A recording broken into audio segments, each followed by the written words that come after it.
पुरस्कार से सम्मानित किया गया।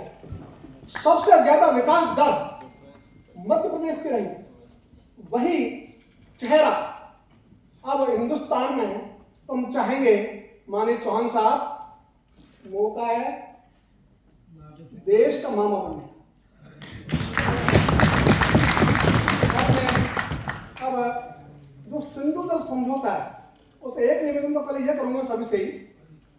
एक मेरा लेख है सिंधु जल समझौता पर, उरी और पुलवामा से पहलगांव तक सिंधु जल समझौता। जिनको चाहिए मैं कई को डाल भी चुका व्हाट्सएप सॉफ्ट कॉपी, और भी डालूंगा। जो पढ़ सके वो जरूर पढ़े, और इस पर कोई सहमत हो ऐसा हो तो ऐसा व्यक्त करे, उसमें कोई दिक्कत नहीं। तो हम जब तक पढ़ेंगे नहीं तब तक आगे हम भी नहीं बढ़ेंगे, देश भी नहीं बढ़ेगा। पढ़ना जरूरी, लिखना जरूरी है। और इसी क्रम में जो प्रस्ताव बनाया इस लेख के बाद, वो पढ़ता हूं आप सबके सामने। प्रस्ताव: सिंधु जल संधि के निरस्तीकरण हेतु, अभी तो निलंबन हुआ है, निरस्त नहीं हुआ, और हम इसको पर्याप्त तो मानते हैं केवल स्वागत के लिए, लेकिन वास्तव में किसानों के लिए पर्याप्त है। हम चाहेंगे निलंबन नहीं, निरस्त हो।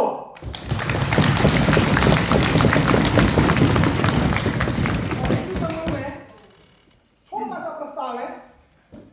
1960 जल के समझौते के उपरांत से ही पाकिस्तान की गतिविधियां समझौते के अनुकूल नहीं होते हुए भी भारत ने उस समझौते का अक्षर से पालन किया, जिसकी सबसे लंबे समय तक चलने वाले समझौते के रूप में विश्व में प्रतिष्ठा बनी। यह स्थिति तो तब है जब भारत ऊपरी तटीय राष्ट्र है, यानी सिंधु, झेलम, चुनाव तीनों नदियां पहले भारत में बहती है, फिर पाकिस्तान में जाती है। और ऐसी स्थिति अमेरिका में है। अमेरिका ने दूसरे राष्ट्रों को 10% पानी मिल दिया, मैक्सिको को। यही स्थिति चीन की है।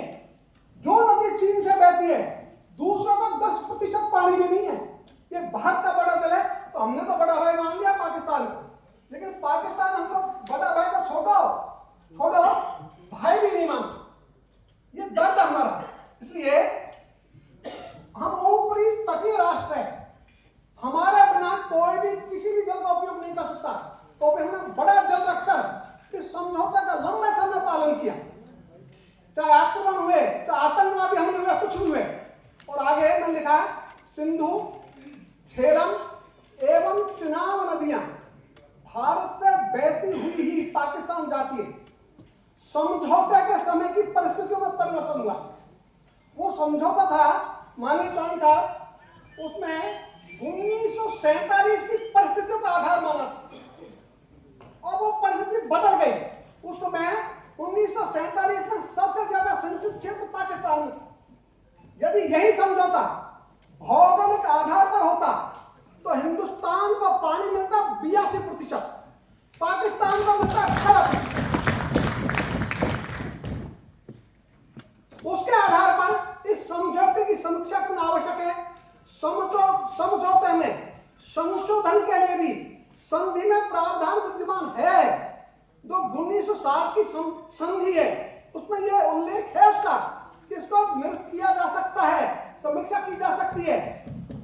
भारत द्वारा इस संधि को स्थगित करना तो सर्वथा उचित है ही। ये तो बढ़िया बात कि इसको स्थगित की हिम्मत की, वरना यही भाषण हुए थे हमारे 2016 में उरी आक्रमण के समय। 9 साल हो गए, 9 कदम नहीं चले। यही हमारी दोबारा घोषणा हुई पुलवामा के समय 2019 में, हम एक कदम ही नहीं चले। अब मौका है हम 9 वर्ष 6 वर्ष सब कदमों को पूरा कर लें, और आगे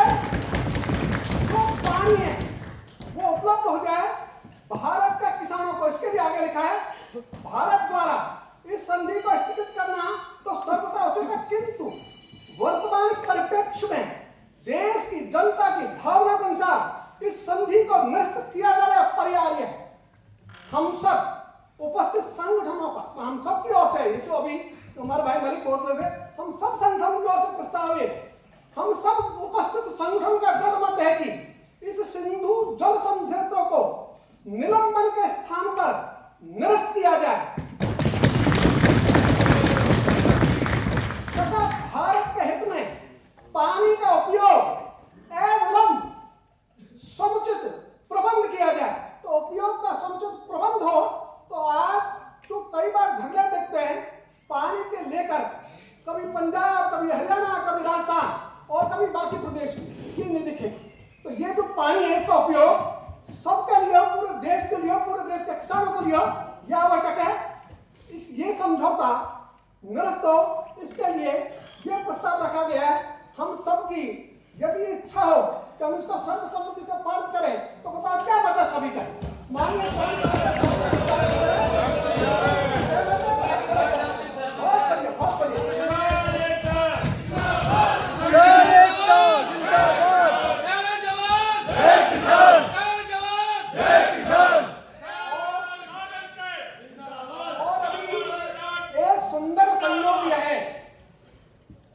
चौहान साहब, आपके सहयोगी के रूप में उत्तर प्रदेश में